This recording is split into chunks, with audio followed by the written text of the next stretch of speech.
Assalamualaikum warahmatullahi wabarakatuh. Alhamdulillah wassalatu wassalamu ala rasulillah Sayyidina wa nabina Muhammad ibn Abdullah. La hawla wa la quwata illa billahil alil azim. Saudaraku kaum muslimin yang dirahmati Allah subhanahu wa ta'ala, alhamdulillah, syukur kesempatan hari ini kita sudah memasuki hari yang ke-15 Ramadan di tahun 1447 Hijriah.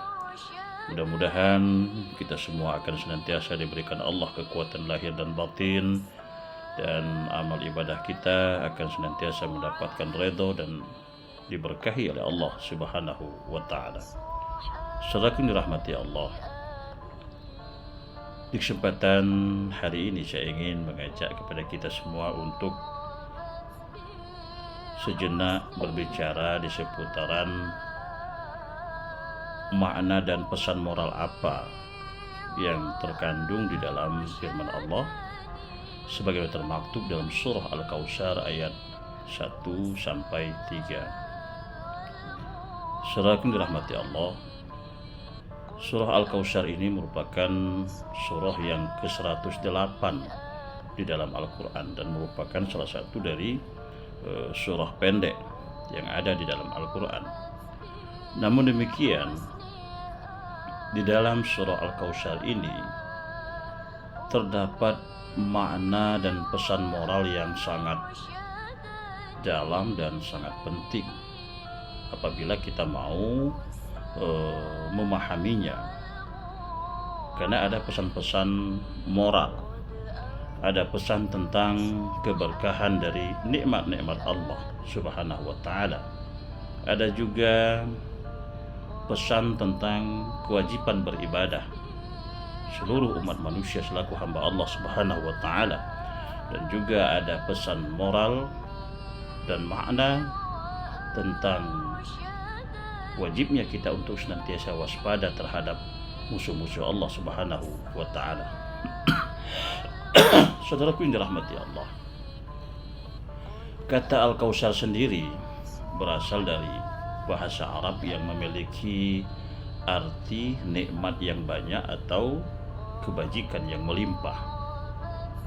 Surah ini mengandung sekali lagi banyak pesan moral yang sangat penting tentang keberkahan, kekayaan sejati, dan pahala yang diberikan oleh Allah subhanahu wa ta'ala kepada Rasulullah Muhammad sallallahu alaihi wasallam, di mana bunyi surah Al-Kautsar itu sendiri, saudaraku, a'udzubillahi minasyaitonirrajim, bismillahirrahmanirrahim, inna a'tainakal kautsar fasholli lirabbika wanhar inna syani'aka huwal abtar. Sadaqallahul azim. Mana artinya, dengan nama Allah yang maha pengasih, maha penyayang, sesungguhnya kami telah memberikan kepadamu, wahai Muhammad, nikmat yang sangat banyak.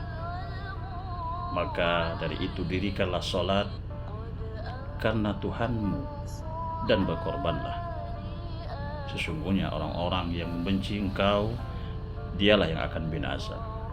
Saudara yang dirahmati Allah subhanahu wa ta'ala, surah Al-Kautsar ini sekali lagi banyak hal yang dapat kita pelajari, bahwa Allah subhanahu wa ta'ala telah melimpahkan begitu banyak, menganugerahi kita begitu banyak karunia, nikmat, yang terkadang nikmat itu sangat sulit bagi kita untuk mensyukurinya. Kita kadang lalai dengan nikmat-nikmat Allah subhanahu wa ta'ala, padahal dalam surah yang lain Allah sudah mengingatkan, la in syakartum la azidannakum wa la in kafartum inna azabi lasyadid. Kita manusia terkadang lalai untuk bersyukur, terkadang kita lalai menggunakan nikmat Allah ini untuk hal-hal yang bermanfaat. Terkadang kita lalai untuk menggunakan nikmat Allah ini untuk melaksanakan perintah Allah dan meninggalkan larangan Allah subhanahu wa ta'ala. Karena itu, sekali lagi pada kesempatan yang sangat baik ini, saya ingin mengajak kepada kita semua Mari kita syukuri nikmat Allah ini dengan memanfaatkan nikmat itu untuk melakukan hal-hal yang terbaik. Perintah Allah kita laksanakan, larangan Allah kita tinggalkan, dan kita ikuti apa yang menjadi sunnah Rasulullah Muhammad sallallahu alaihi wasallam. Berbicara kembali di seputar pesan moral atau makna surah Al-Kautsar. Yang pertama, saudaraku, di dalam surah Al-Kautsar ini ada pesan tentang keberkahan dari nikmat Allah Subhanahu wa taala. Di mana Allah Subhanahu wa taala menegaskan bahwa Allah telah memberikan nikmat yang begitu banyak kepada Rasulullah Muhammad sallallahu alaihi wasallam. Kautsar sendiri itu bermakna sungai surga yang diberikan oleh Allah Subhanahu wa taala sebagai pemberian terindah kepada Rasulullah Muhammad sallallahu alaihi wasallam. Hal ini menunjukkan bahwa Allah memberikan keberkahan dan karunia kepada hamba-hambanya yang taat dan beriman. Di saat kita dekat dengan Allah, di saat kita beriman bertakwa kepada Allah Subhanahu wa taala, insyaallah Allah akan memberikan kemudahan-kemudahan kepada kita. Wa may yattaqillaha yaj'al lahu makhraja wa yarzuqhu min haitsu la yahtasib. Dan yang kedua, pesan moral atau makna di dalam surah Al-Kautsar ini, saudaraku, adalah pesan tentang kewajiban beribadah. Sebagai umat manusia, sebagai hamba Allah Subhanahu wa taala, sejatinya kita memiliki kewajiban untuk senantiasa memenuhi kewajiban kita selaku hamba Allah Subhanahu wa taala. Salah satunya adalah dengan menjalankan perintah Allah berupa ibadah salat dan berkorban. Saudaraku, salat merupakan salah satu ibadah yang menjadi tiang agama, sedangkan berkorban menjadi bentuk pengorbanan diri untuk mendekatkan diri kepada Allah Subhanahu wa taala dan mempererat hubungan kita antar sesama manusia. Jadi ketika kita sholat, kita berkorban, maka hubungan kita hablum minallah kita dan hablum minan nas insyaallah akan terjalin. Dan yang terakhir, pesan moral yang terdapat di dalam surah Al-Kautsar ini adalah Allah Subhanahu wa taala mengingatkan bahwa orang-orang yang membenci Rasulullah Muhammad sallallahu alaihi wasallam, mereka pasti akan binasa dan tidak akan mendapatkan kebahagiaan di akhirat kelak. Jadi orang yang mengingkari, orang yang membenci Rasulullah Muhammad sallallahu alaihi wasallam, mereka akan mendapatkan kecelakaan nanti di akhirat.